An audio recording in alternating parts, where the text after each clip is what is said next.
Greetings, ladies and gentlemen, this is the Inept General, and welcome to our Total War Warhammer 2 Missing Legendary Lords video for the Lizardmen. In this video, we'll be going over and looking at the Legendary Lords that were missing from the starting roster of the Lizardmen in Total War Warhammer 2. And I've kind of ordered this list from most likely to appear in Total War Warhammer to least likely. At least that's the order for the most part. There are some places that, you know, it's kind of give or take, but that's kind of the idea behind the ordering of the video. Now, I'm not going to delve too much into when or how I see these legendary lords coming into Total War Warhammer 2. If you'd like my thinking on that, do check out my future DLC video where I kind of hypothesize on how I see the DLC playing out in Total War Warhammer 2, popping up in the top right hand corner now, or you'll find a link in the description below. Or alternatively, if you'd like to check out the missing legendary lords for any other factions, do check the top right hand corner now, or you'll find a link in the description below. Alternatively, guys, if you want to skip ahead to a particular legendary lord, do check the description below and you'll find a time jump for that legendary lord as I've listed them all there. Other than that, guys, do enjoy. I will make a quick caveat here. As far as the Prophet of Sotek story is concerned, that is mainly taken from my previous video, Likely Legendary Lords for the Lizardmen faction.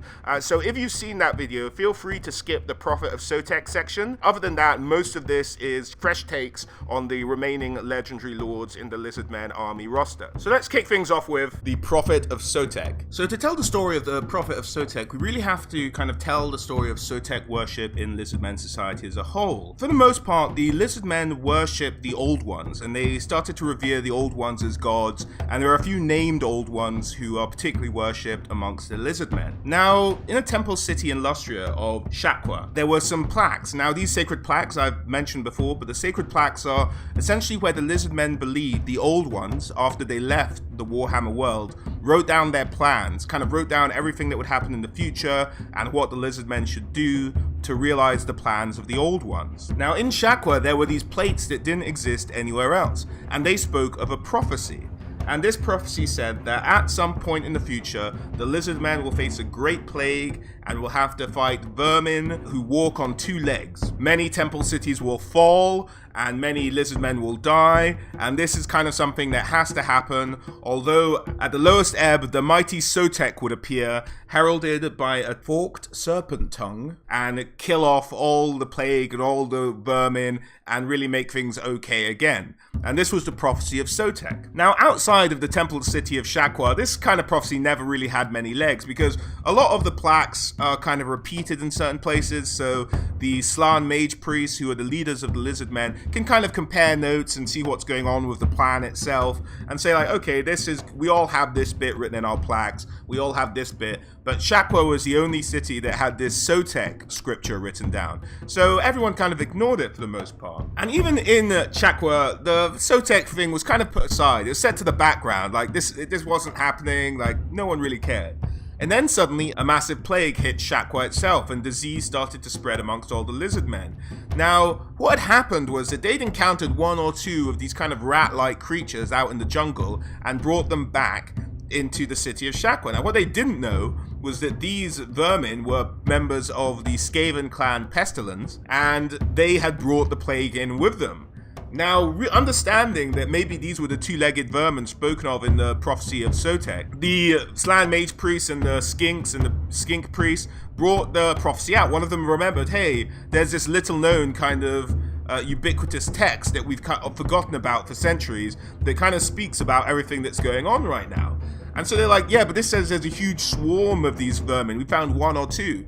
So they sent out their scout pterodon riders to go and check out the jungle and see what they could find. And indeed, in the ruined city of Quetza, just to the southeast of Shakwa itself, they found a huge nest of ratmen stroke Skaven. And they're like, oh my god, this is happening, the prophecy is real, we're all about to be wiped out. But the plague was just devastating the entire city. The Slan mage people began to fall. The spawning pools had begun to birth deformed malcreations that only lived for a few hours. So their spawning pool had been infected. The whole city was just being completely ruined by this plague. And essentially, as the Skaven are wont to do, once the disease kind of hit its peak, the Skaven marched on the city. Now, at this point, the Slan mage priests are too sick to lead or to do anything, And so one of the skink priests, the most intelligent of them, known as Tehenuin, took up the title of the Prophet of Sotek, had his crest gone red, his little crest gone red, and he became the first prophet of Sotek. This newly anointed prophet of Sotek led the lizardmen away from the city of Shakwa and began to preach in all the other lizardmen cities of what was going on. And he said, guys, this plague is spreading, the rat men are following it, they're gonna try and kill us all, we have to come together, we have to make millions of sacrifices to the god Sotek, and then Sotek will appear and wipe these rat men from the face of the earth. And at first, people are skeptical. They're like, this guy's a bloody loony. Sotek isn't an old one, he's just some snake god. What's he talking about? So the prophet of Sotek continued, but in the face of the rising plague and the fact that the Skaven were obviously increasing in number and marching over temple cities, they're like, oh shit. This is real, so we have to worship Sotek and start making sacrifices.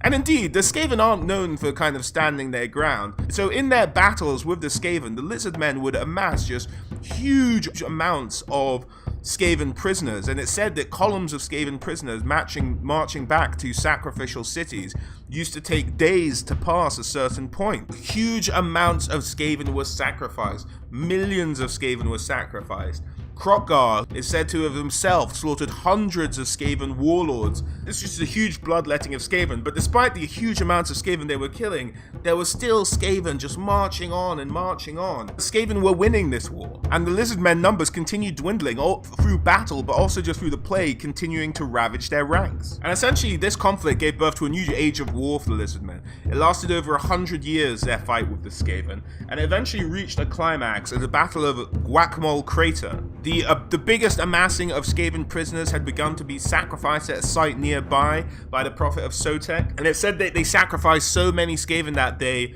turning the Amazon entirely red with the blood of these sacrifices. So if you imagine kind of the Amazon River turning entirely red, that's kind of what we're looking at here. Above the sky, the twin-tailed comet, which you may otherwise know as the comet that hailed the arrival of Sigmar, appeared in the sky. Now, the prophet of Sotek interpreted this comet quite differently, and interpreted the comet as the forked tongue of the serpent of Sotek. And he was like, we've done it, we've summoned the power of Sotek. And indeed, almost the entire ground around Lustria erupted with snakes emerging from every nook and cranny to form this mass carpet of moving snakes moving through the jungle and just wiping out all the Skaven before them.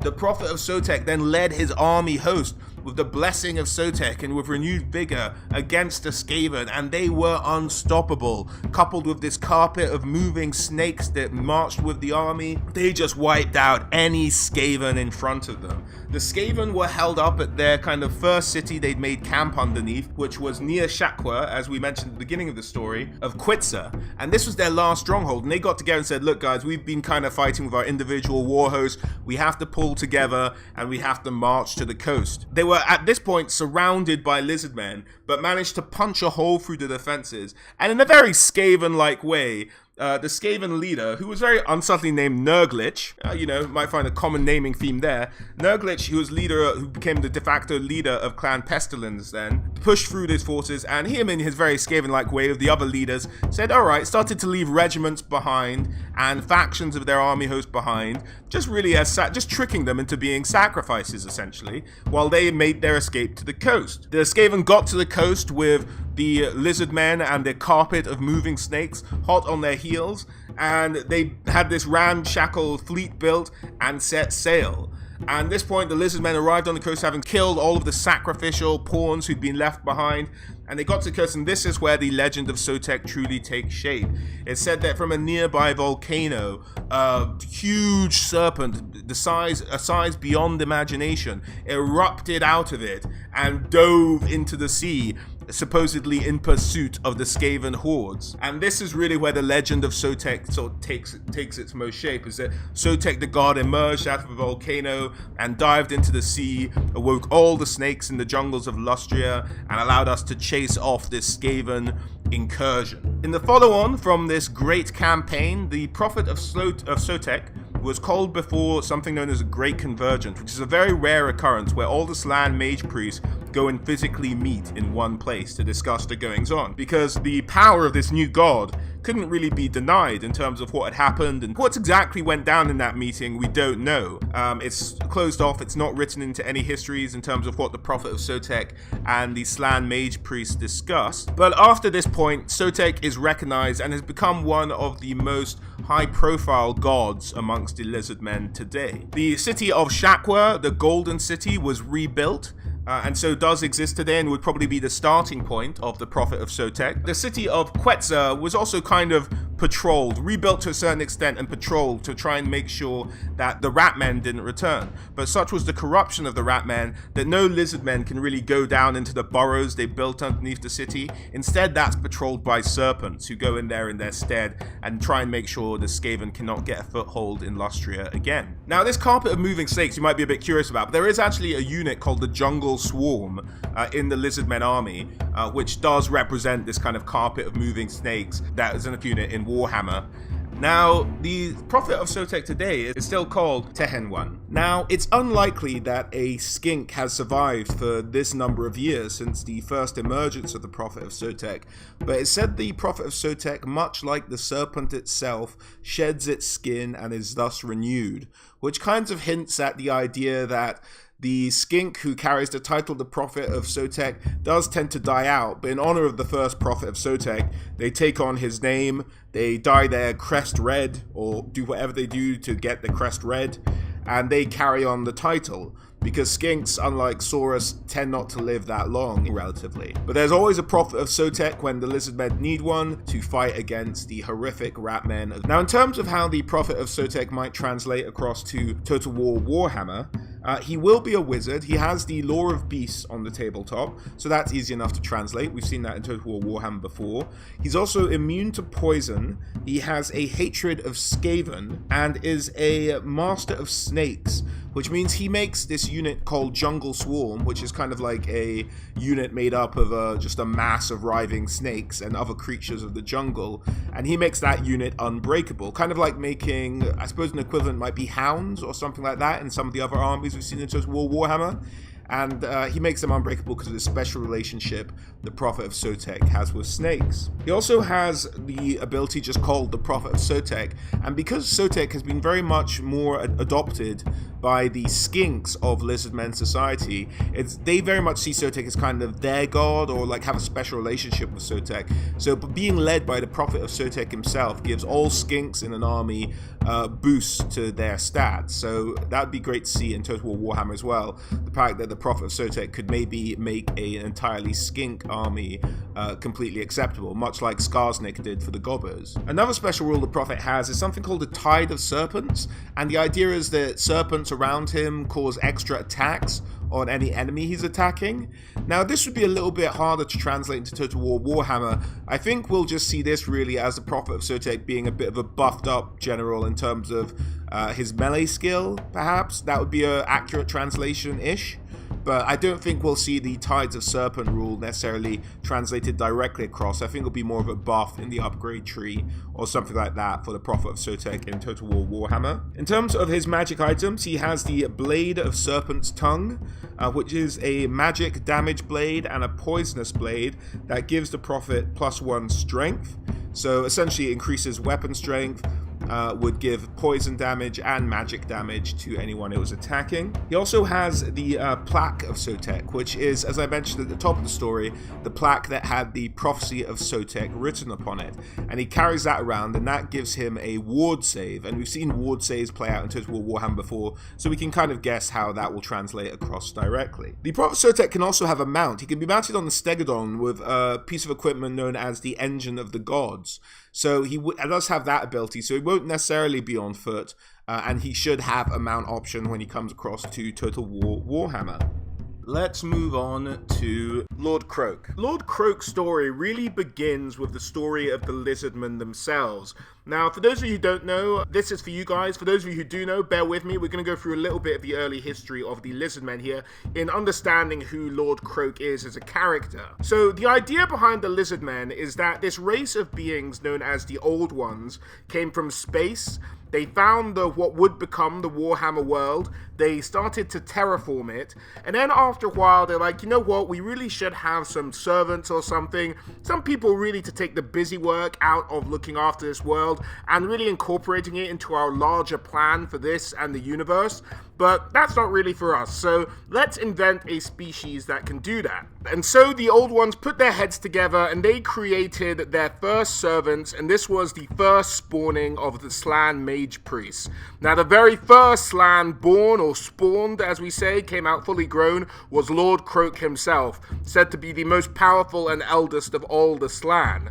So he emerges, and then all of his brothers emerge as well, and they become the first generation of Slann Mage Priests. Working with their masters, they began to mold the very primitive races that would go on to be the races of humans, elves, and dwarves into those races themselves. They taught them some magic, they did some time over in Albion. All in all, they're progressing along with the Old Ones' plan, and the world is going swimmingly. It's good times all around. And then the Old Ones start to tell this land to establish what would become known as temple cities along certain geographic marks. So the Slann agree, and this is when we start to see the birth of the other Lizardmen species. So you get the Skinks emerging to being the technicians to build these temple cities. You get the Kroxagors emerging to, just do the heavy lifting, move the stone, carve the heavier chunks of stone out. And then you have the Saurus. Now, the Saurus came about because the Old Ones had noticed that there were some races that they weren't responsible for developing that had emerged on the Warhammer world, and they were like, we need to get rid of these. So they just built a species of killers, and that was the Saurus, whose sole task was to eliminate the species who were on the Warhammer world that the Old Ones either hadn't planned on or just wanted gotten rid of. They were kind of maybe failed experiments. One way or the other, they were just like, Saurus warriors, get rid of all of these other races that we don't want. We'll keep the humans, the dwarves, and the high elves. They're okay. They're kind of a fun side experiment for us, but get rid of the rest. And so that's really what the Saurus were invented for. So we now have the different species established, and Lord Kroak is still their number one, the right-hand guy to the Old Ones. And this again goes on for many centuries. They build up all their temple cities around the world, and just on linkages of the geomantic web, which actually helps them move the continents around a little bit more. They can tap into, I assume, the energy of the planet itself, and that enhances their own power vastly. Now, all of this is bloody good times. This is make Warhammer World great again territory. They're just having a whiz-bang of a time, and all is good. The Lizardmen on top of the world, and then disaster strikes. The great catastrophe. The two portals that the Old Ones had built on the poles of the Warhammer world collapse, and this just drenches the Warhammer world in chaos magic. And the chaos magic allows the demons from the realm of chaos to just emerge in the proper realm, the mortal realm, if you will, and they just start to wreak havoc. They start killing everything. They just bring, much like their namesakes, absolute chaos to the mortal realms. And so this just kicks off a war with everything. The High Elves are fighting them, the Lizardmen are fighting them, and it's really just a fight for survival in this case. Now, as soon as the portals collapsed, the Old Ones were like, oh shit, that's gone wrong, and kind of just buggered off. So they've just left, and the Slann Mage Priests, kind of as soon as the Old Ones left, their power dropped significantly. So they're not quite as powerful as they were with the Old Ones present, and this just continues to ebb and ebb and ebb. And over the course of this war with chaos, they become increasingly less powerful as time goes on. And they start to resort to some truly desperate measures. The jungles of Lustria, which were just like a normal jungle, they start to transform and mutate to make into an almost living weapon against the hordes of chaos. They fill it with poisonous insects, with marshes that will swallow up entire regiments whole. They just make it a hugely inhospitable place to potter about, and it just starts to itself represent a huge number of chaos lost, but it's still not enough to hold back the endless tide of Chaos forces charging at the Lizardmen armies. Eventually, the Slan Mage Priests, including Lord Kroak, are forced to retreat into the temple cities, and each of the Slan Mage Priests begin to contribute towards individual shields, sort of mind shields, magic shields, around their city, stopping anything from getting through. If a demon comes up to it, whoosh, it's just turned into dust. But the Chaos forces just start battering it. Demons are running at it frantically, they're constantly under pressure, the Chaos hordes and the Chaos powers are trying everything they can to break down these shields around the temple cities, and eventually one has to give, and indeed it does. It's the city of Zahutek that is the first to fall. The shield goes down, the Chaos hordes just swarm over it like a tide of corruption and just take out the whole temple city. This, because they're all linked over the geomantic web, causes a chain reaction, weakening the rest of all the temple cities as well. And so after Zahutek fell, it weakened the others, and next was Huinzi, Tlaxla, Oxyotl, and they all fell in very quick succession, one after the other, and it looked like all was lost. However, the Slan Mage Priest, who was in charge of the forces at Oxyotl, managed to pass on a message telling the rest of the Lizardmen what Chaos was doing to bring down the shield. Now, exactly what that was, I'm not 100% sure in this case, but they passed the word, and that managed to slow down Chaos for a little bit more time. They halted the progression, the destruction of the temple cities. They kind of found a way around Chaos's fix to their shields around their cities. But Chaos weren't going to be that put out, and they kept trying to find ingenious ways of destroying the temple cities, even though they managed to stop their initial efforts. Now, this took various different forms. The temple city of Chakax was completely destroyed by a plague. The city of Sotek was just decimated by what was described as a sonic barrage, like 1,000 screaming souls all focused in on the city, and it just pulverized it to dust. And that was the end of that city. The city of Zamuda simply had this huge shadowy creature from the seas drag it down into the depths. And you can see the city of Zamuda is now just completely out there in the middle of the ocean. And a lot of the landmass around that part of Lustria looks very rough, as though it's just been torn away by some enormous demonic creature that just ripped the city down from the ground and into the depths of the ocean. And finally, the city of Chakax just disappeared, just vanished one day. Poof, done. No one knew what happened to it. So that was just a huge round of destruction of temple cities, and all of this occurred over a very long period of time. I think it was around 1,200 years this battling went down, and so the cities stumbled. It's seemingly in quick succession, but it depends on your perspective of time, I suppose. But this was a battle period of 1,200 years they were fighting, and only a few of the temple cities remained. But what this had done was it cleared a way for the Chaos Hordes to go straight for the jugular. The first temple city, the city of Itza. Now, this was the biggest and most important of the temple cities. It was the linchpin into the whole defensive network, with all the shields still remaining around the temple cities. And Chaos were like, we take this down, all the rest will be easy. The rest will fall. And it fell to Lord Kroak, the firstborn, the most powerful of the Slan Mage Priests, to look after this main city and to really just try and hold back the hordes of Chaos from destroying the Lizardmen and the plans of the Old Ones. So the armies of Chaos arrive at Itza and they just surround it. They just start sending bodies, despite the fact that demons are turning to dust at the touch of the shield. Just bodies are running into the shield constantly. It starts to put a huge amount of pressure on Lord Kroak, who, despite being the mightiest of mages in the Warhammer world at the time, just found it increasingly difficult to maintain the shield. With the cities that had already fallen, with the magic, he just had to constantly keep it up to fight off these Chaos forces.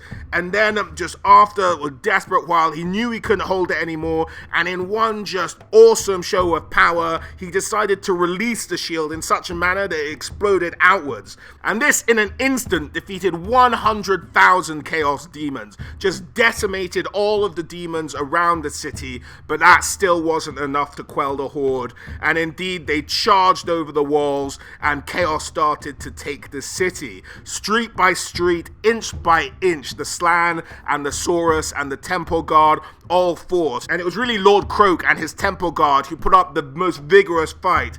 Eventually they were fought to the top of one of their pyramids, in fact maybe the greatest one, and it was on a bridge known as the Rainbow Bridge, elevated high above the city itself, that they made their last stand. It was Lord Kroak and his most trusted Temple Guard just holding out this bridge, and realizing defeat was almost there, Lord Kroak summons up his last reserves of magical energy from within himself, and he taps into the geomantic web, and with great vengeance and furious anger did he strike down all those who would attempt to destroy his brothers, and he started to rain down hellfire upon the Chaos Hordes. And with this, sparks of magical energy flew off him, and it said the winds of magic twirled so ferociously around him it was like a hurricane. Time itself is thought to have stood still at the center where Mazdamundi himself was placed. Thus was the forces involved and the magical energy he'd managed to conjure up. And just then, the last of the Temple Guard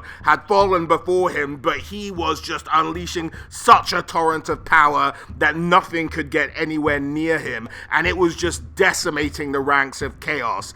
It was at this point that 12 bloodthirsters, the physical representations of their god Khorne himself, with his blessing, his resistance to magic, strode forward and started to fight their way through the hurricane-force magic winds that had surrounded Lord Mazdamundi. And despite his best efforts raining down just holy hell upon these chaos forces, decimating hundreds of thousands, if not millions of chaos demons, they managed to fight through, and once they reached him, it was just a slaughter. They ripped him apart like dingoes on a baby. It was just horrific. His limbs went flying around, he got eviscerated, his guts spewed down the steps of the pyramids.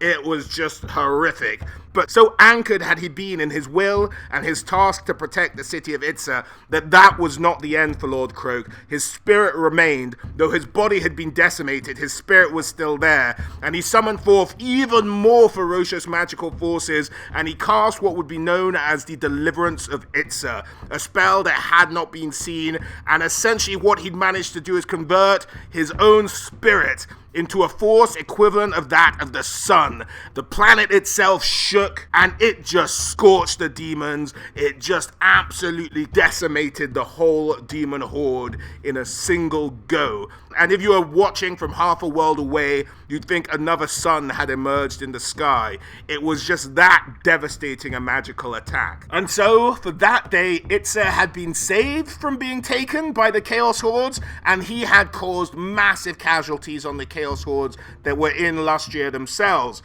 Now, in terms of the exact follow-up of Itza, I'm not 100% sure. I have to assume another Lizardman army arrived, took over garrisoning the city, and it just bought them a little bit of time. But despite all of that, it was only, I believe, some 30 years later, and in the kind of context of the amount of time this war had been fought over, bear in mind, some 1200 years or so, 30 years later, the High Elves began to establish the Vortex, the Slan mages helped contribute to it, and that was the end of the Great Catastrophe, and chaos was held at bay, at least for the foreseeable future on that day.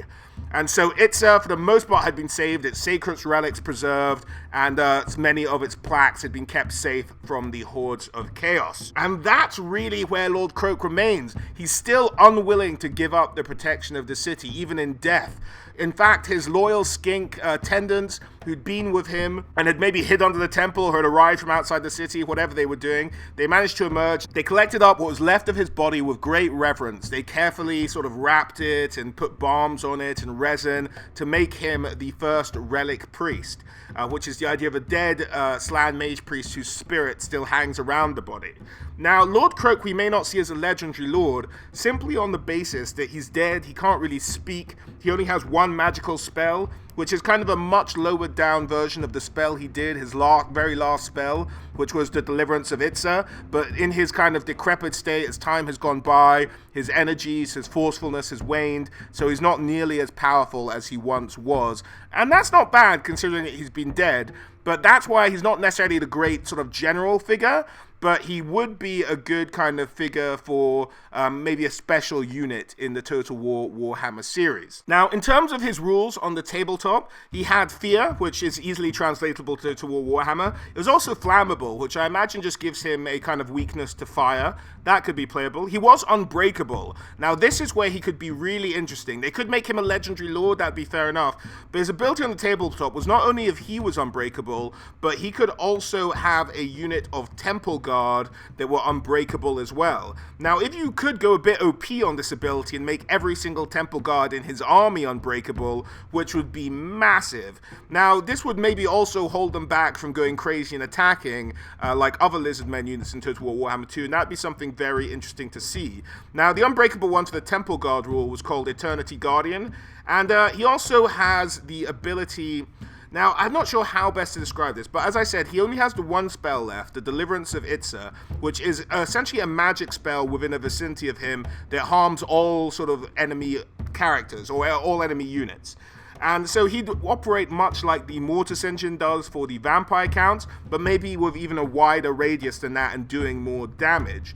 The idea of this on the tabletop was that this spell, you'd cast it every magic phase, which was a part of everyone's turn. And if you had dice, you could continually cast it. So unlike other spells in the Warhammer tabletop, he could cast this 3 or 4 times in a turn. It didn't matter, it just mattered how many sort of, let's say, reserves of magic you had, how many winds of magic you had in reserve for the sake of the translation over to Total War Warhammer.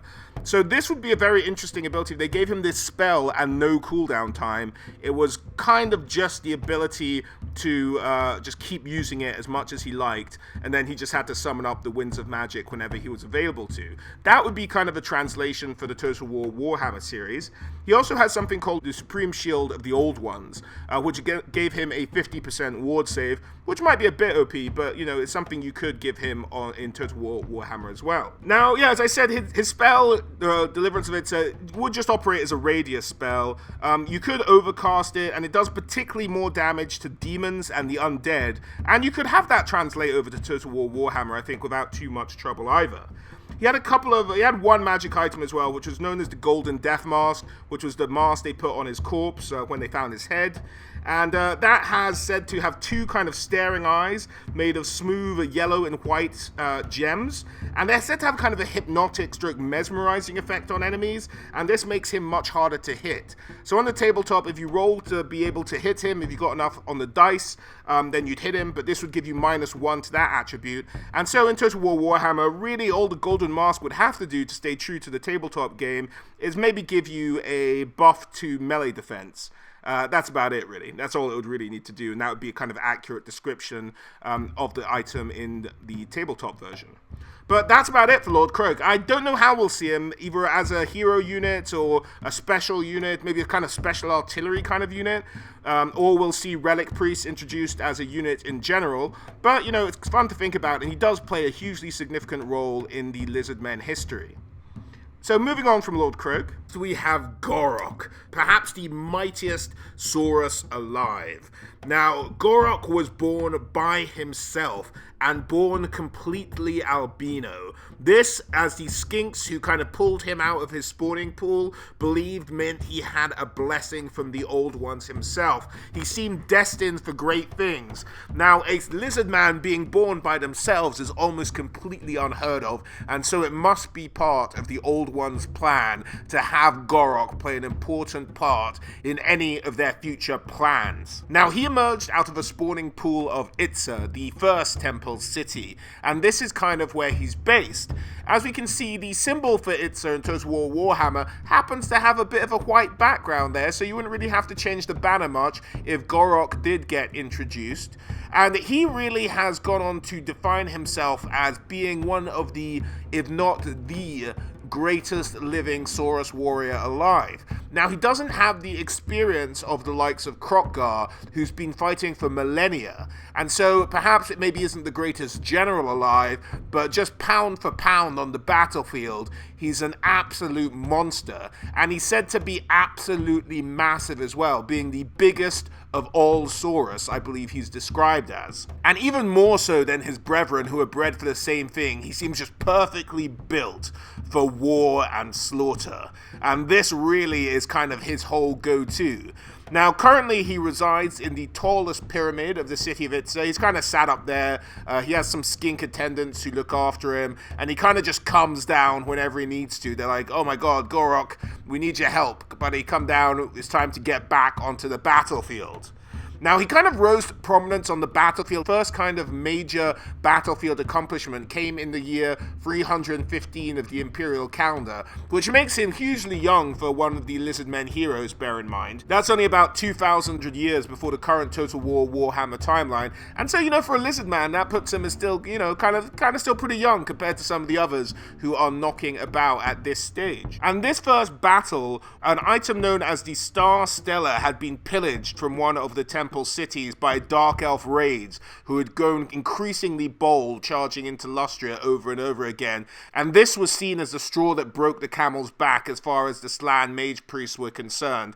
And indeed, it was the Slan mage priest Inxi who was looking after Itza at the time, who was like, okay, we need to deal with this right now. And he summoned Gor-Rok, and he summoned his armies, and he teleported them across to what is known as the Ashen Coast in Nagaroth. And there they faced down against the Dark Elf army. He thought that since they crossed the border, they were kind of safe in Dark Elf territory. But no, surprise, surprise, no one expects Gor-Rok. So he charged down, and he just kind of charged straight into the front ranks. Not maybe one for the subtlest of tactics, Gor-Rok, but in this huge, enormous charge, he said to have gone straight for the Dark Elf general, shattering his chariot with a single swipe of his enormous shield.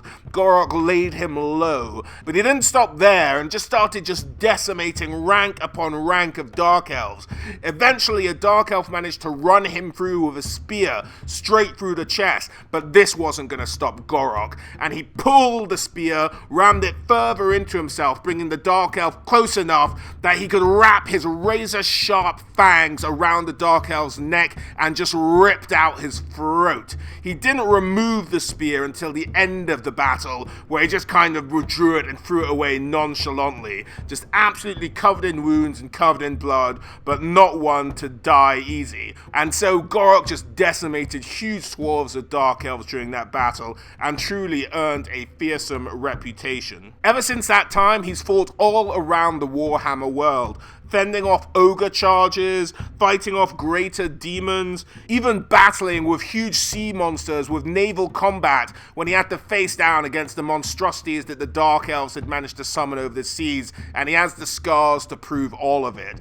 But truly a fearsome, if not the fiercest fighter the Lizardmen have to this day. His next great feat of battle didn't come until sort of sometime later, his next battle of note, and that was in the year 1883, so really only about 700 years before the current Total War Warhammer timeline, and this is when the chaos had started to re-emerge in the jungles of Lustria, and this mountain known as Krakatoa had been erupting, and all the skink priests and astrologers and things had been like, oh, this is a bad sign, and indeed chaos had re-emerged, and a plague army had marched on the city of Itza, and being one of its prime defenders, Gor-Rok marched out to meet it, leading a huge mass charge of stegodons straight into the ranks of these plague-ridden beasts, and absolutely managed to hold off the Chaos forces, protecting the first temple city and preserving all the knowledge therein. Now, as far as his rules on the tabletop and how they might translate to Total War Warhammer,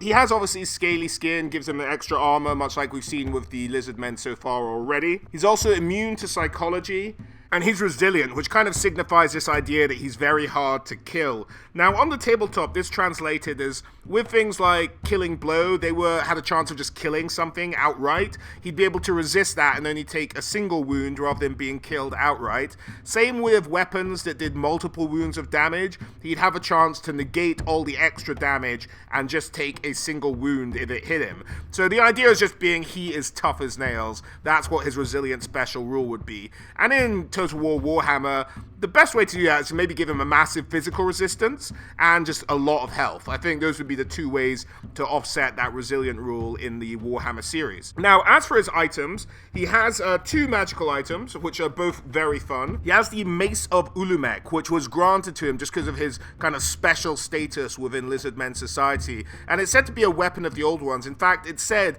that the Old Ones still guide the hand of whoever's using it, just making them and it an absolute wrecking machine. Now, this on the tabletop allowed him to re-roll hits and gain extra attacks as well. So really just making it an all-round better weapon. So in Total War Warhammer, that would probably translate as a very heightened melee attack skill and a heightened weapon strength as well. Now, his other item was the Shield of Aeons. Now, this shield was said to have been forged from a piece of stone or special material that was pulled out of the volcanic heart of one of the volcanoes on the Fire Islands of Lustria, and they hauled it to one of the temple cities where the skinks set about, chipping away at it and forming it into the shield it is today. But it's kind of reminiscent of stone, but as hard as metal. It's just an absolute beast of a shield. This is the shield he used to smash that Dark Elf chariot in a single blow. Now, what this did on the tabletop was it obviously provided, it was a magical armor, so some kind of magic resistance there. It also increased his armor save, so better armor boost, maybe melee defense boost. So the idea of this shield on the tabletop is that Gor-Rok being huge and massive and strong, and with this kind of massive stone bloody shield, he can just fend off vast charges. And so if an enemy model managed to charge him, they would have to take the equivalent of a sort of dangerous terrain test. And that's just the idea that just by charging him, you get into trouble and you're going to get hurt. So you could do something like maybe just give him I think Teclis has a spell where he can give units like 200% charge resistance. You could do something like that.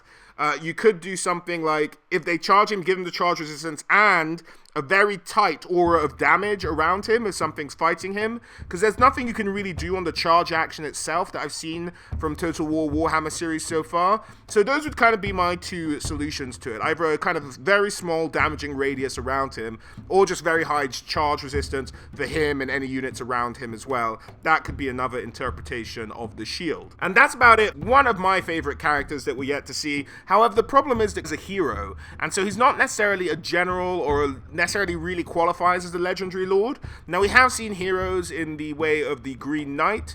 I think he can stand on his own right. He shouldn't be summoned. He's not a mystical character. He's just a very tough dude. So I'd love to see him make an appearance in the game, and he would add like a uniquely kind of foot soldier. He has no mount. He's always on foot. So he would add at least a kind of foot soldier general to the Lizardmen army, and I know that you can have Kroak unmounted and stuff like that, but it just adds a little extra touch there. Moving on. So next up we have Tetto'Eko. Now, Tetto'Eko is a skink who's thought to be over 100 years old. Now, for a skink, that is an obscenely long time to be alive, and in his long life, he has climbed to the lofty position of Chief Astromancer of the Temple of the Eclipse in Tlaxlan. Now, this kind of Astromancer position is a guy, the idea is he kind of looks at the stars, and from the stars he gets an idea of what's going to happen in the future. And not only this, but Tetto'Eko is additionally said to have the ability to kind of shift the winds of fate, if you will. It's said to be able to change the future in sort of subtle ways to get the outcome that's most useful for the Lizardmen, and he's supremely gifted at this ability. So much so that he's said to have been blessed by one of the Old Ones themselves, an Old One by the name of Tetto'Eko. And this is said to be his kind of blessing and his gift so he can help the Lizardmen out. And because of this gift and being able to foresee the future, when he does turn up, you know it's something super serious, much like the Watcher in the Marvel Universe. If he turns up, some bad stuff is about to go down. And a couple of sort of the most famous examples of Tetto'Eko's ability is once he's said to have told another hero by the name of Oxyotl about a sort of hidden Skaven assassin that was about to strike Mazdamundi, and Oxyotl went and sort of sorted out the whole problem. He's also said to have seen the return of the Skaven coming out of the city of Quetzal. Now, this is, I believe, after Sotek ran them off. They're thought to have come back for a time, And there were patrols sort of perusing the ruined city of Quetzal to make sure that the Skaven hadn't returned, but one of them went missing one day, and it was really Tetto'Eko who said, like, this is the Skaven, guys. This is what's going on. And so he leads this army over to Quetzal, and they kind of get around the edges of the perimeter of this city, and all around them the ground starts to just collapse in, and it's obviously falling into these tunnels, and the Skaven just come pouring out. But because they knew the Skaven was there, they could be prepared, and although they had to fight sort of back to back for every last bloody inch, they did manage to defeat and rout the Skaven. It said they were outnumbered that day 100 to 1. They had to face down the flames of warp fire throwers, of slingers, of all kinds of dangers, and it's said to have happened during an eclipse where the true moon kind of eclipses the Morislav moon, the green warpstone moon of the Warhammer world. Now usually this is a bad omen, but because Tetto'Eko is actually born on a night like this, it's thought that they've kind of changed the whole philosophy of the way the lizardmen look at a night where there is the eclipse. And there was an eclipse during this epic battle, and throughout the battle he's constantly giving instructions to move certain units here, to move certain regiments there, all the time just countering any outflanking or any sort of underdigging maneuver that the Skaven could think of, just outdoing them at every turn. They just can't get a break, and this is all due because he can see it already, so he knows exactly what they're going to do, and he just counters every move the Skaven have, and at the end of the day they emerge absolutely victorious. After their victory, Tetto'Eko's like, we have to stop this happening again, and so he does the old Comet of Cassandora, summons a comet from the sky, and it just smashes into the ground, collapsing all the tunnels underneath it, and kind of shutting off Quetzal for the Skaven anytime in the near future. Another example of Tetto'Eko's skills was around the year 2455, so around 50 years before the start of the Total War Warhammer timeline.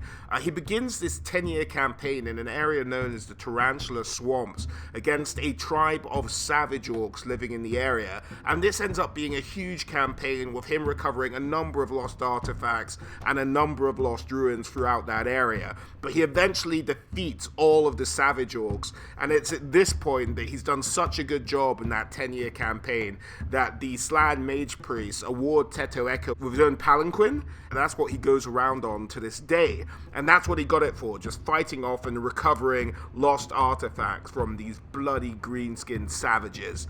And yeah, managing to get himself a snazzy little chair in the meantime. Now, as far as his special rules, he has one called Herald of Cosmic Events, which effectively just gives him, it will translate to Total War Warhammer as being kind of a higher reserve of Winds of Magic. He also has the Minor Shield of the Old Ones, which is about 30% ward save. And he also has the Palanquin of Constellations, which we talked about a little bit before, but it does have an effect in that it allows him to kind of ignore dangerous terrain. So I suppose in Total War Warhammer that would translate as something like Strider. Now, as far as his items, he has two items. One is the Eye of the Old Ones, and this gives him a number of units to Vanguard. So this could be quite a cool effect. It wouldn't be dissimilar to maybe something like Vlad von Karstein's ability to Vanguard a number of his regiments in his army. In fact, all of them. So giving Tetto'Eko that ability could be pretty cool, just to allow him to have a Vanguard army, because he can see the future and knows where to position everybody all the time. That would be a cool little aspect for him to have. And the second one is the Stelos Staff, which is effectively allows him to do a better Comet of Cassandora. Now, what you could do in Total War Warhammer is allow it to be a bound Comet of Cassandora, so it doesn't take up Winds of Magic Reserve, and maybe it's on a recharge. That might be a little bit OP, but that would be a great implementation and something I'd love to see for Tetto'Eko. Now, his Law of Magic is obviously the Law of Heavens, and that's what he uses as his base magic ability as well. And that's about it for Tetto'Eko. He can foresee the future. So next we have Tiqtac'To. Now, Tiqtac'To is a skink who has risen through the military ranks of the Lizardmen army to attain the rank of Master of the Skies of Huxotl. Huxotl, of course, being Mazdamundi's kind of prime city, his main hangout, if you will. And so he kind of just worked his way through up the Pterodon fighters and earned the rank of Skymaster, putting him in charge of all of the Pterodon riders within Huxotl's territory. And it said there's none better in aerial combat throughout the Lizardmen lizardmen regions or realms that matches his skill on a pterodon. Now, he leads his sort of regiment of pterodon riders. They scout and they patrol around, making sure that Huinzi's safe. That's what they spend the majority of their time doing. But he's hugely skilled at sort of ambushes and picking the right moment to sort of take his opportunity and cause the maximum amount of damage. One of his most noted early victories was against the Blue Viper tribe, who were rampaging around parts of Lostria, and he and his pterodon riders kind of went out to ambush this growing orc horde and sort of swooped down and picked up their war boss out from the middle of the pack, lifted him high into the sky, and just let him go. And he fell screaming this kind of high-pitched squeal as he came hurtling towards the earth, and splat! Just completely exploded in just a cloud of viscera in front of all of his boys. And just seeing the rather undignified way in which their war boss had just been killed, the rest of the orcs kind of lost heart and sort of scattered out, and that broke the entirety of the horde.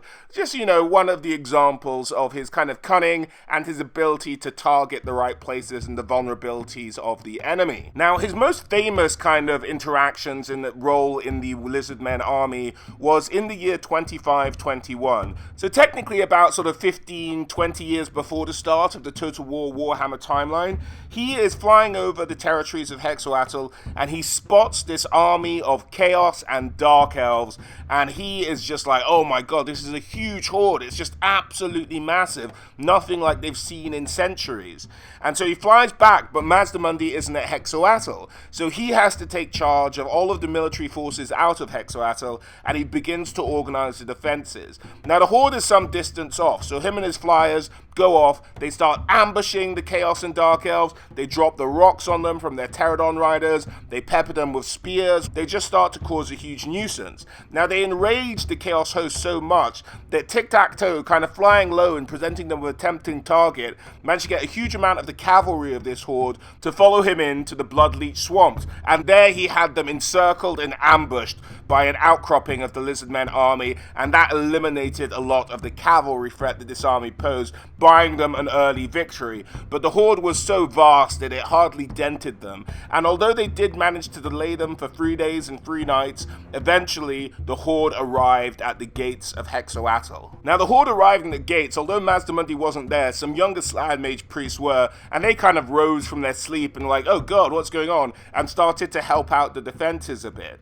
Now, they also saw the emergence of demon artillery, which I believe is the first time that the lizardmen army encountered this fact. So you're looking at things like the hell cannon started to absolutely batter down the walls of Huinzi itself. And indeed, holes started to open up, and the horde of chaos and dark elf warriors started to pour into the city.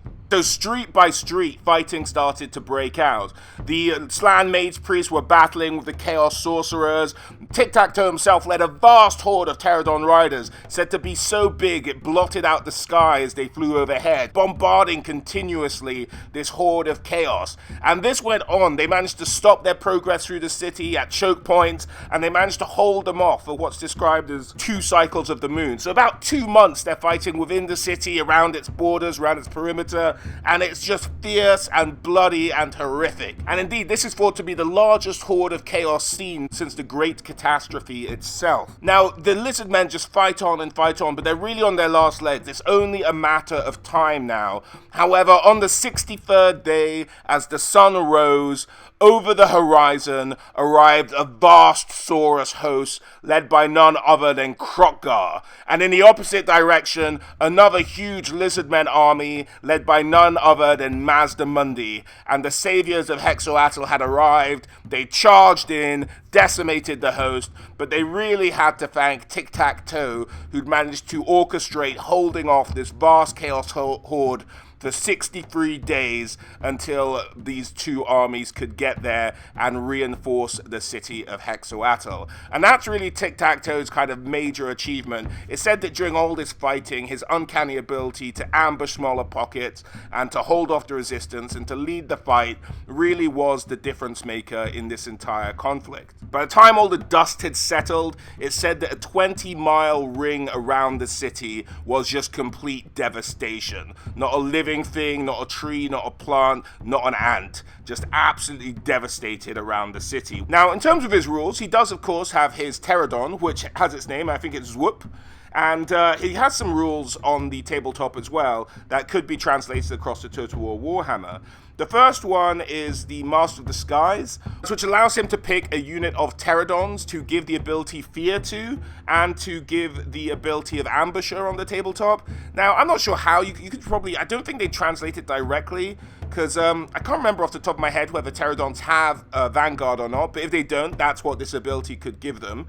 And apart from that, yeah, I don't know, you could give them Fear if they don't already have that as well, so you could translate it fairly directly, provided they don't already have those things, and forgive me, I'm just not remembering if they do off the top of my head. Now, in terms of his items, he has a couple of magic items which are ceremonially given to the skink who holds the title Master of the Skies of Huinzi, and that is the Blade of Ancient Skies, and it's thought to be the jawbone with the teeth of an ancient flying predator long extinct from the jungles of Lustria. And that's a magical weapon, so one presumes does magic damage, and it's +1 to hit on the tabletop, so you get an increased odds of hitting your opponent. Now, what that would mean in Total War Warhammer is just a boost to melee attack, effectively. But it only works against flying units, so he's just good at fighting other things in the sky. That would be kind of the bonus. Now, I don't think they'd restrict that in Total War Warhammer. I think they'd just give him a melee attack boost in general with that magical item, and maybe a boost to the melee attack of all Pterodons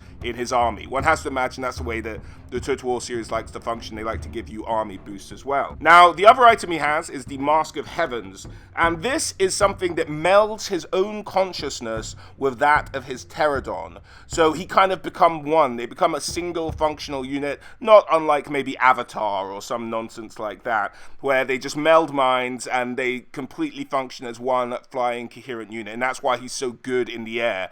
Now, this rule on the tabletop translates as him being quite hard to hit with missiles because they're so good at swooping and diving and dodging, so it makes him hard to hit. Now, this actually carries across another benefit, that it gives the unit he's in. So in the tabletop, you're able to put heroes in units. So it gives the unit he's in his weapon skill, so effectively a higher weapon skill. Now, this could just act as a bonus. I suppose you could give missile resistance to all Pterodons in his army, and you could give them higher melee attack as well. So that's kind of the way you could translate that for the Mask of Skies. But really, with both of these magical items, they could kind of do what they want with them. I mean, it would have to involve something around vanguarding and being harder to shoot and being able to hit better than your typical Pterodons. But they can play around with that formula a fair bit. So that is Tiqtac'To, and next up we have Chakax. Now, Chakax is a temple guard, and he is the Eternity Warden in the city of Zanhuapek, I think it is, and otherwise known as the City of Mist. Now, what the Eternity Wardens are responsible for is when Slann Mage Priests go into the Eternity Chambers to meditate and go for their very long sleeps, which they can sometimes do for decades, if not centuries at a time, he's in charge of guarding them while they're in there. Now, only the most powerful Slann Mage Priests are allowed into the Eternity Chamber at the City of Mist, because it's thought to be a particularly holy site. Now, he's been in charge of guarding all of those who enter, and he takes this responsibility hugely seriously. He's the last surviving member of the Temple Guard of his spawning, and so has spent his years honing his ability to protect the Slann Mage Priests. And he's truly dedicated to this cause. Now, most Temple Guard are truly vigilant, and they don't move, and they're perfectly still and disciplined, and so much so that dust will even settle on them while they're standing guard outside or looking after the Slann if they're not moving anywhere.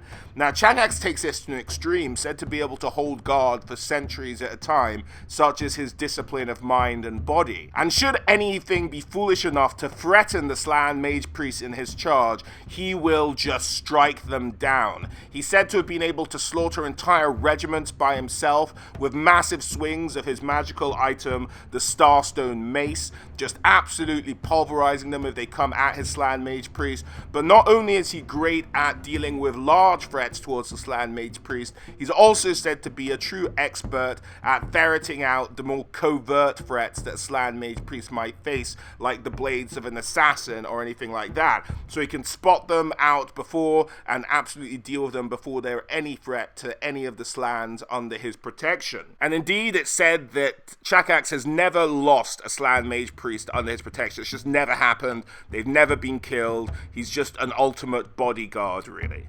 And that's really about it for Chakax. I couldn't find a lot of information about him lore-wise, except that he's a great bodyguard, kind of the most elite temple guard that exists in the Lizardmen armies. He's just the best at what he does, but what he does is fairly simple. He just guards Slan. Now, in terms of the tabletop, he has a couple of special rules. The first is Eternity Warden, which is kind of his title, and that is that he must always issue or accept a challenge. And now, challenging is a mechanic that was on the tabletop, but they might give a rule under his kind of upgrade tree if he's ever introduced to Total War Warhammer that's called Eternity Warden, but because there's no challenge mechanic, it probably won't have a significant role. But that rule also makes him unbreakable, and makes the unit of Temple Guard he's in unbreakable as well. So that would be kind of a good thing to have if he could make a unit unbreakable, Temple Guard unit unbreakable, or an army of Temple Guard unbreakable. That would be an interesting addition. But we've kind of seen a crossover there with some of the abilities that Lord Kroak himself has. So we might get either Chakax or Lord Kroak having that ability. Maybe we'll see both, but I doubt it. So that's kind of a bit of a crossover there. In terms of his magical items, I mentioned the Starstone Mace, said to have been forged long before the first Temple City was founded. And it is essentially a double-handed mace, so he doesn't have a shield unlike other Temple Guard. And it's just this huge mace that he can do. So I imagine huge area of effect damage on this animation if he is ever introduced into Total War Warhammer. And what the mace did on the tabletop was it destroyed other magical items that other enemies would have. Now, this isn't really a mechanic. We've seen some of the rules for heroes before in some of my Missing Legendary Lord videos, but it's not something that's easily translatable. So I imagine they'll probably make something up for the Starstone Mace if we ever see it introduced at all in Total War Warhammer 2. He also has something called the Helm of the Prime Guardian. Now, this is the helmet he wears, and it's said to have belonged to the first Temple Guard, so the most ancient Temple Guard helmet. Now, the Temple Guard have this ceremony whereby when they pass on, their helmet is passed to the next generation of Temple Guard, and it's thought that some of their spirit lives on within this helmet, and so that improves the skills of the next generation of Temple Guard. Now, the idea behind this is that because Chakax has the oldest helmet of all of the Temple Guard, it has the most experience, the most past Temple Guard, the best of the best kind of spirit stored within it, and so it adds and gives him a little bonus. Now, in the tabletop, this kind of shows itself as being a better armor save for him, so maybe a high armor value. Now, it also stops units from vanguarding within a certain distance of him. Now, on the tabletop, that would stop units potentially moving forward. Now, what this essentially is the idea that he's so aware of what's going on in his bodyguard duties that you can't really sneak up on him. Now, it'd be a very interesting mechanic to see him if he prevented all vanguarding. Maybe not necessarily from a campaign point of view, because the AI very rarely vanguards any of its units anyway. So I think it'd be very interesting from a multiplayer perspective if we ever did see Chakax and he would just stop any opposing army from being able to vanguard their units. But also what he did, now this isn't really translatable, but it's kind of a fun concept, him always being aware of even the most subtle of dangers towards the Slan. So units like assassins and goblin fanatics could be hidden within regiments, and you wouldn't know they were in a regiment until you got close enough to them and they kind of leapt out. Now what Chakax did was he prevented this from happening. If you had assassins and stuff in units in the opposing army, as the player, you'd have to tell the opponent who had Chakax that's what you had and where they were, because he was able to spot them and spot any oncoming threat towards the army or towards the Slan Mage Priest under his protection. And so that's what the Helm of the Prime Temple Guard did. It really just made him super observant as far as the tabletop game was concerned. Now, I don't know how you translate that into Total War Warhammer. Perhaps give it campaign bonuses. Like, he'd be able to have great spotting armies. You just wouldn't be able to ambush his army. It would just be impossible to do. That would be particularly interesting, and especially if you're going up against stuff like the Skaven, that would be, and even the Beastmen to a lesser degree, that would be a fantastic mechanic to have. Just you're not able to ambush him. It's just an impossible thing to do. That would be a cool campaign mechanic. His final item is the key to the Eternity Chamber. So this is the chamber he guards in the City of Mist, and where the Slann Mage Priests go to meditate. And what this key effectively does is give him a 30% ward save, or a 33% ward save to be more exact. And it allowed him to match the speed of anyone attacking him. So with units like the Elves, with Always Strikes First on the tabletop, he'd be able to hit at the same time as them. Now, in Total War Warhammer, this rule doesn't really translate, so the Eternity Key would just be a ward save, I think, if we ever see it in the Total War Warhammer franchise. And that's about it for Chakax, guys. So next up, we have Oxyotl. Now, Oxyotl began his life in truly ancient times. He's a chameleon skink hero, and he kind of was around and alive. Being a skink, they're not immortal, but he was alive during the time of the Great Catastrophe, when chaos burst forth into the Warhammer world for the first time and threatened to annihilate absolutely everything. Now, he was based out of the city of Pahox, and that's where he was kind of primarily working out of, him and his fellow unit of chameleon skinks. Now, they were a very efficient chameleon skink unit, and he in particular was a truly gifted hunter. Now, what had happened was, during the Chaos Wars, a huge horde of chaos began to approach their city in the northern part of Lustria. Now, they managed to kind of ambush them, and Oxyotl was key to that, laying ambush after ambush after ambush, holding off the Chaos Horde, but eventually it was just unstoppable, and they fought them back to the city itself. Now, the Slann Mage Priest in charge of the city at the time, who was a Slann by the name of Pakaxlan, I think it was, and he had decided, like, oh god, we need to get rid of this Chaos Horde, so he was going to invoke a spell known as Nova Blast. Now, throughout the Great Catastrophe itself, from the time of the emergence of Chaos, the Old Ones who had taught the Slann how to use magic, who had bred the Slann, who had invented the Slann, even, if you will, had left, and since then, the Slann had begun to become progressively weaker, with less grasp on the winds of magic and some of the more powerful spells that they had when the Old Ones were around. And using this Nova Blast spell, Pakaxlan started to invoke it, but all too late did he realize this was a terrible mistake, and the Chaos Sorcerers and the Chaos Gods themselves seemed to kind of combine, and there's some idea that they tricked this Slann Mage Priest into using the spell, and they used him tapping into this vast amount of the winds of magic to corrupt and influence the spell. And effectively what ended up happening was the spell was transformed and encapsulated the whole city and transported it into the realm of chaos. Now, this was just a sudden shudder and a shock to the system, and it just sort of decimated and threw everyone off their feet, and the city, almost in an instant, with time being the weird sort of paradox that it is in the realms of chaos, crumbled to dust in seemingly a moment, and many of the Slann just kind of collapsed on the spot, and the skinks as well, just kind of collapsed with the trauma of being transported into the realm of chaos. Now, when Oxyotl awoke, having been transported into the realm of chaos, he just saw just carnage around him. He heard screams, he heard just absolute horrors, as the demons of the chaos world had come down upon this city, which had just entered their realm, and just slaughtered everything in their sight. He saw to his right-hand side his Slann Mage Priest just being eviscerated and having chaos demons playing around in his intestines. It was just horrific. Now, Oxyotl, being a chameleon skink, immediately managed to vanish from view and escape this slaughter that was happening in the dusted ruins of his old temple city.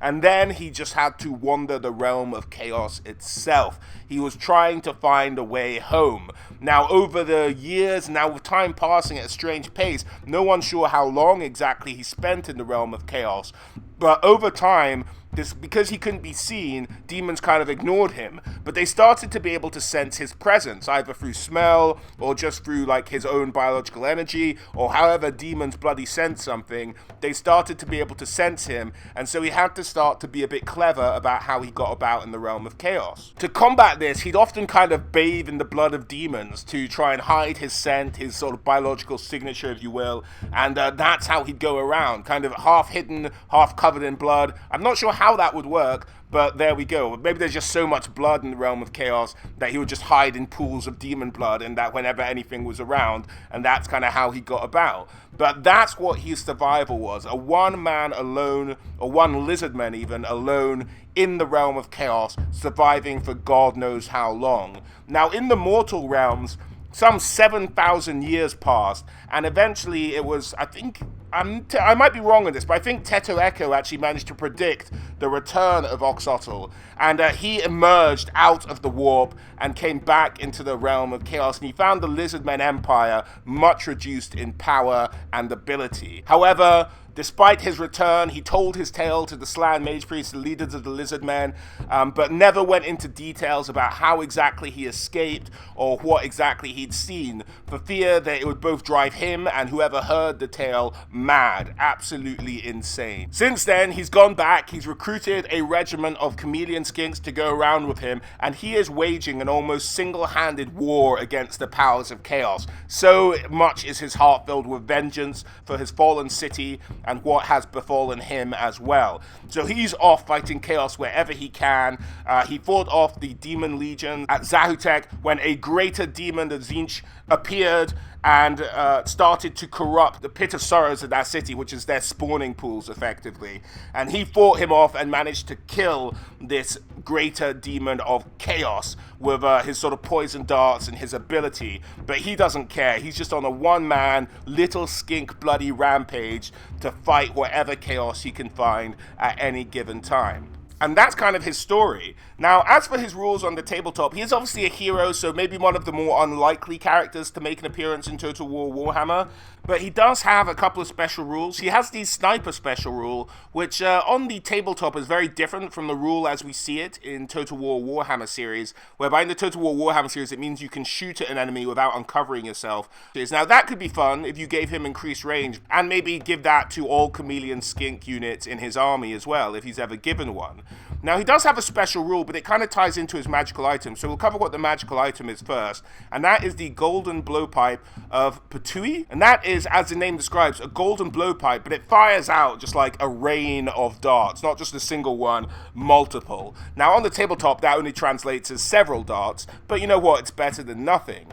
So he can fire out 3 darts at a time, and the idea is his special rule is something known as Master Predator, which means that when he hits on a roll of a 5+ on a 6-sided dice, he would automatically wound the character he was aiming at. Now, in Total War Warhammer, I'm trying to think how that might translate, but it doesn't really. I think it would just be a blowpipe with a huge amount of missile strength, maybe give it armor piercing as well. That could be a rule you could give it. But the idea is that it shoots just a lot, so maybe a rapid-fire succession, and that's kind of how you could make him different from other chameleon heroes on Total War Warhammer. But he's a fun little character, and I do like his little war on vengeance, and just him going around just trying to kill any chaos thing he can, and the fact that he's a bloody hard-ass, having survived in the realm of chaos and returned alive. So that's Oxyotl, a cool little character who hopefully we will see one day in the Total War Warhammer series. Now we're getting into the weeds a little bit here, guys. We're starting to get into stuff that is probably never ever going to make an appearance in Total War Warhammer. Now the next character we're talking about here is Nakai. Now, Nakai is a kind of mythological figure in Lizardmen society. He's a kind of Kroxigor who became kind of smart, I guess, but he's said to be the biggest Kroxigor alive, and he traipses through the jungles of Lustria, seeming to magically appear whenever they're in trouble and whenever they need help in a fight. Now, the skinks and kind of the religious skinks that go around kind of worship, not really worship Nakai, but they revere him highly. So whenever he emerges from the jungle, they kind of clean him up, they sort of dress him up in new ceremonial armor, and then they kind of send him into battle to cause all kinds of havoc. Now, in terms of his origins, he's thought to have come from the city of Tlangsla, originally out of their spawning pits, maybe theorized to be one of the first Kroxigor spawnings to come out of that city, but he's gone on to get really annulled appearance from all of the warfare he's been engaged in, and that's really about it for his origins, really. Now, this model you see here is a custom job. He never really had a model, as far as I'm aware, in the actual tabletop, but he's just kind of, I don't think he even really ever had rules. I'm not 100% sure on that, but I'm not sure if he ever had rules itself. But the idea is just he's a kick-ass Kroxigor who appears much like the White Dwarf for the dwarves. Whenever the lizardmen are in dire need of help, Nakai turns up, starts doing some damage, and then sort of disappears back into the jungle again until next time he's needed. So that's kind of him. And then moving on, we have Huinzi. Now, Inxi is a skink hero who rides around on a cold one. This was when skinks rode around on the sort of cold one, horned ones, rather than Saurus. So his idea is that he's a hero, rides around on the cold one, and his whole mission in his life is he's based out of Huxotl, and he's determined to get rid of the Norskans of Skeggi. This is kind of his whole mission in life. He just wants to get rid of them. Now, the Skeggi sort of colony was put up with for a good amount of time, but the Norskans started to get a bit greedy, started to do expeditions up and down the coast, started raiding lizardmen holy sites and taking the relics and the plaques that the old ones had left behind. Now, that is over the line, so they decided to put an absolute stop to this and decided to declare a war on the Skeggi. And Inxi is in charge of this little military endeavor. Now, I'm sure if they kind of set their hearts to it, they could wipe them off the face of the earth fairly quickly, but Inxi is just kind of, one gets the impression, put in charge of a kind of scout army that just goes and annoys the Skeggi for better or worse. Now, he's leading an army of skinks at this point, and he kind of has waged a war against the Skeggi since then, and he's done kind of a good job. He's stopped their expansion, he's done a number of sneak attacks and kind of just stopped them and sort of hold their longships, not allowing them to sail back off anywhere to raid up and down the coast. So it's kind of like containing the Norskans of Skeggi pretty well, if not wiping them off Lustria itself. His most famous battle was perhaps the Battle of the Piranha Swamps, whereby they had to kind of charge down at the Norskans on this causeway, because the Piranha Swamps are, as the name suggests, filled with piranhas. So if even a skink or a Norskan fell from either side of this causeway, they would be absolutely devoured within moments from the piranhas that exist in the Lustrian jungles. And they just kind of charge together, and it's in fact Huinzi who wins the day, I think, by having his horned one, which is an impronounceable name. I'm going to give it my best shot. I think it's Zittlhutzkapital, something like that. That's definitely not right, but that's the closest I could get. And he managed to bite the throat out of a Norskan hero, kind of causing the Norskan army to lose faith and run away. And on this day, he managed to rescue the relics from the city of Sotek. But he does have a couple of special rules, known as a sort of hail of darts. Now, this is what gives him, he kind of has darts everywhere on him. He has darts around his belt, he has darts behind his shield, and the idea was on the tabletop, if you ever charged Huinzi, then he would just throw darts at you. Or when he was charging down at you, he'd throw darts. But he wouldn't be able to shoot them normally, only when he was charging or being charged. It was kind of a fun little rule. And of course, he does have this horned one. So he has that poison dart ability, and he causes fear. So that's about it for Huinzi. He's kind of a precursor to something like Tiqtac'To, who's also based out of Huxotl, but that's kind of his story. And like the horned ones, the skinks on horned ones is a unit that doesn't really exist anymore. So it's just kind of a weird one, maybe a relic of the past. So very unlikely that we're going to see Huinzi in Total War Warhammer 2. Now we're just kind of on to some honorable mentions. So there is another skink hero known as Bitsy, who's a skink commander. Just kind of never, I don't think really ever had a specific model. Kind of from the early days of the Lizardmen army. He's said to have had an item known as the Piranha Blade, which was just a blade shaped by a piranha that bit. So it bit down on people, and that would just cause extra wounds when it wounded an enemy. Bitsy used to have an ability known as the Incantation of Zet Litpotkuz. And this was the last thoughts of a Slan mage priest, known as Lept, of Tlangslan, And the prophecy was kind of an idea that this prophecy would just cause dread to all the races that weren't lizardmen, because it was about kind of the lizardmen just taking over the world at one point, and they'd all be terrified by this prophecy. But you'd only ever speak part of it, because it was a deeply held secret, the entirety of the prophecy. But it just caused units around him to panic at the time. So he just terrified them by whispering this prophecy to them, or telling them, or shouting out this prophecy, and that would cause panic tests all around him, which is kind of a fun ability if you can make a whole army, a whole lot of units around you in a radius panic. But that was Inxi Bitsy, who we are probably never going to see, I'll be honest with you guys, but just thought mentioning him here, because why the hell not, it's honorable mentions. And the last honorable mention we'll do is for a guy called Lot of Bottle, who was particularly known for being a hard hero because one imagines he had a lot of bottle.